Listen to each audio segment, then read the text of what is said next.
O capítulo de número 12. Graças a Deus. Segundo Samuel, capítulo de número 12.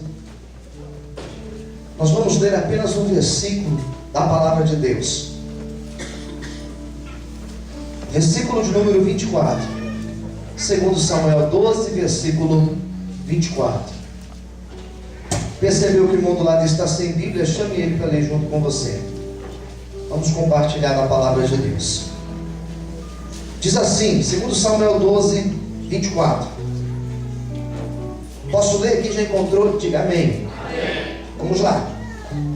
Então consolou Davi a Betseba, sua mulher, e entrou a ela, se deitou com ela, e teve ela um filho. Chamou o seu nome. Qual é o nome que diz aí? Chamou o seu nome o quê? Salomão. E o Senhor o amou. Que lindo. Vamos ler de novo. Começou um versículo, vamos lá. Então consolou Davi a Betseba, sua mulher, entrou a ela, se deitou com ela. Teve ela um filho e chamou o seu nome Salomão. E o Senhor o amou. E todos digam amém? Vamos orar. Senhor Deus e Pai, Senhor, estamos aqui nessa noite prontos para ouvir a Tua voz. Revela, Senhor, o Teu querer, a Tua vontade para as nossas vidas. Fale conosco, é o que nós te pedimos e te agradecemos em nome de Jesus. Toda a igreja diga amém. Amém. Você pode desocupar sua mão? Você pode aplaudir o Senhor nessa noite? Bastante alegria. Amém? Quantos precisam ouvir Deus falar? Diga amém. Amém. Então olha para o vizinho e fala: não me atrapalhe ouvir a palavra. Fala assim: se você vier conversar comigo, eu vou sair do teu lado. Falou para ele. Amém, queridos? Amém. Vamos lá. Aos domingos eu tenho ministrado umas palavras em série. Comecei, na verdade, semana passada. Semana passada eu falei sobre Davi. Deus me deu um texto sobre Davi. Eu falei sobre ele, ministrei a palavra. E hoje eu quero falar sobre Salomão. E pensando sobre Salomão, eu teria várias possibilidades de falar sobre ele. Tem vários textos interessantes que falam sobre Salomão.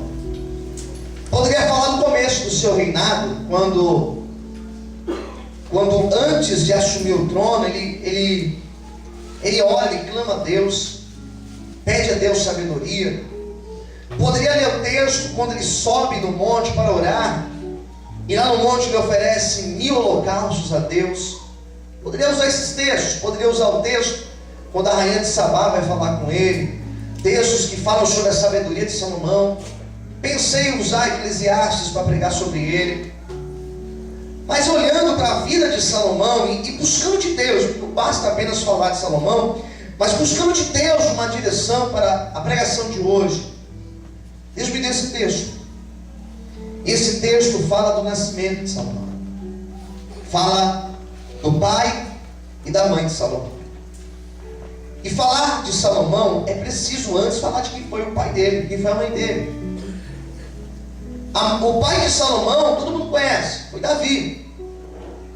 Falar de Davi é uma grande responsabilidade, porque é uma história muito extensa, repleta de detalhes, muito rica em detalhes, que requer tempo para pregar sobre ele. A mãe de Salomão, a história é um pouco mais curta sobre a vida dela, mas é muito importante também, porque a mãe de Salomão foi uma mulher chamada Betseba. E quando você começa a ver um homem como Salomão, que foi rico, que foi próspero, um homem como Salomão, que reinou, o nome dele, o nome de Salomão é paz. E como o nome dele já diz, foi um rei que teve paz. Não teve guerras no seu reinado. Teve um reinado estável.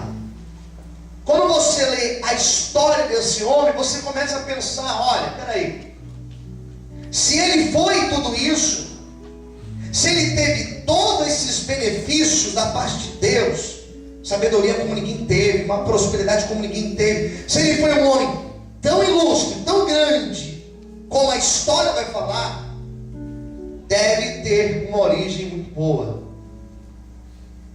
Ele nasce de um casamento que o começo foi complicado. Porque na verdade Salomão, ele nasce de um casamento que era fruto de um adultério e de um homicídio. A história que aparece antes desse versículo, e eu fiz questão de ler apenas este versículo, mas toda a história, toda a trama que aparece antes desse versículo 24 vai denunciar isso. Do versículo 1 até o versículo 15, nós temos um homem, um profeta, um homem de Deus chamado Natã.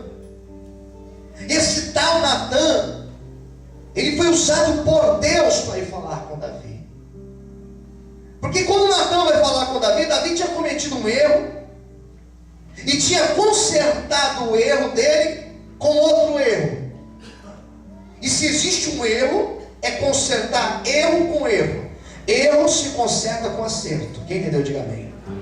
Quando você erra, não queira errar para consertar. Não queira mentir para consertar.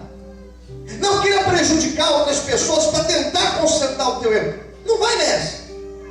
Se você errou, o melhor a se fazer é consertar o teu erro, fazendo o que é certo, mudando de atitude, sendo possível, consertando aquilo que você deixou de errado para trás. Davi era um grande homem, um militar, além de rei, ele teve um chamado militar muito grande. E teve uma vez que Davi, ele não foi à guerra. É incrível, irmãos, como nosso adversário, ele sabe os momentos da nossa vida quando estamos mais vulneráveis. Davi certa vez não foi à guerra, ficou na sua casa. E a Bíblia vai dizer que ele aparece na varanda do seu quarto, que dava para um rio. E diz a Bíblia que naquele rio que dava atrás da casa de Davi, algumas mulheres estavam se lavando, tomando banho, lavando roupa. Era costume naquela época. Davi olha e ele se afeiçoa a uma mulher. Ele se sente atraído por uma mulher, por essa tal Betseba. E no momento que ele olha para essa mulher, aquela mulher era bonita. Era bonita demais. Preste atenção, olha aqui para mim. Era uma mulher linda. Era uma mulher que aos olhos de Davi lhe chamava atenção. E ele, mais do que depressa, ele trouxe alguém, um dos seus servos, para lhe dar informações sobre aquela mulher. Ele não conhecia, nunca tinha visto. E Davi chama o servo e fala: vem aqui, tem uma mulher aqui, eu queria que você me falasse quem é essa mulher. E quando Davi mostra para o camarada lá quem era a mulher, ele falou: ih, Davi, essa mulher não dá não, porque ela é casada. E ela é casada com um homem chamado Urias, que trabalha no teu exército. E Davi fala: sério, é verdade? É verdade. Mas aquela verdade não foi suficiente para impedir que Davi tomasse uma atitude que lhe trouxe problemas. A Bíblia diz que ele toma aquela mulher, ele deita com aquela mulher, ele pratica o adultério com aquela mulher.